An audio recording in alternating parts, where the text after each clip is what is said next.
26, 27 வர்ற வரைக்கும் நம்ம படுற பாடு.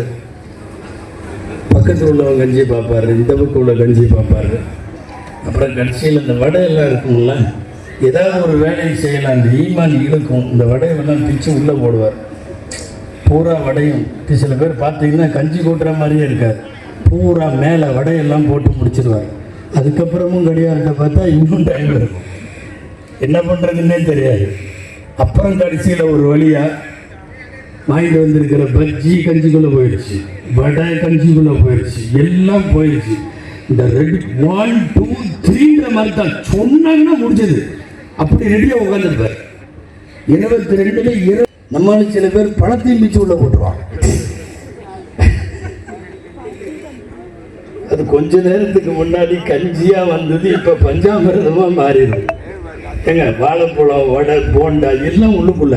இங்க நம்ம சகோதரர்கள் கோயில் எல்லாம் பஞ்சாமிரதம் வைப்பாங்கல்ல, அந்த மாதிரி ஆகுது. இதை இதுக்கு அப்புறம் இனி முந்தின நேரம் அது இது நைட்டு பகல்காலங்கிற பேர்ல எக்கச்சக்கமா வச்சு கட்டுறோம்ல. உண்மையாலுமே நோம்புல கிடைக்கிற ஆன்மீக ரிசல்ட் கிடைக்குமா அல்லது மருத்துவ ஆரோக்கியமான அந்த ரிசல்ட் கிடைக்குமா அப்படிங்கிறதெல்லாம் தெரியல. இருந்தாலும் ஒரு பகல் காலம் முழுக்க அவயங்களை, உறுப்புகளை கட்டுப்படுத்தி நாம் செய்யக்கூடிய நோன்பை இறைவன் ஏற்பான் என்பதிலே சந்தேகம் இல்லை.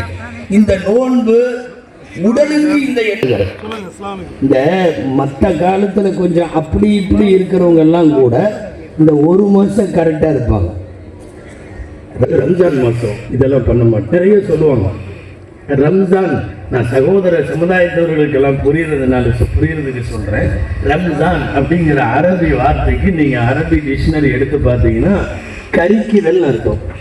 கரிக்கிறது, ஏதாவது ஒரு பொருளை எரிக்கிறது, கரிச்சு சாம்பலாக்குறதுன்னு அர்த்தம். என்னன்னா ஒரு மனிதனுடைய பாவம் எல்லாம் புனித ரமதானில் அவன் நோன்பிருந்து வணக்க வழிபாடுகள் செய்து தான தர்மங்களை வழங்கி அவைகளை எல்லாம் செய்கிற போது இவன் பாவங்கள் அனைத்தும் கரைக்கப்பட்டுவிடும். அது எரித்து சாம்பலாகிவிடும் என்கிற அர்த்தத்துல இந்த மாசத்துக்கு பேரு கரிக்கும் மாசம்.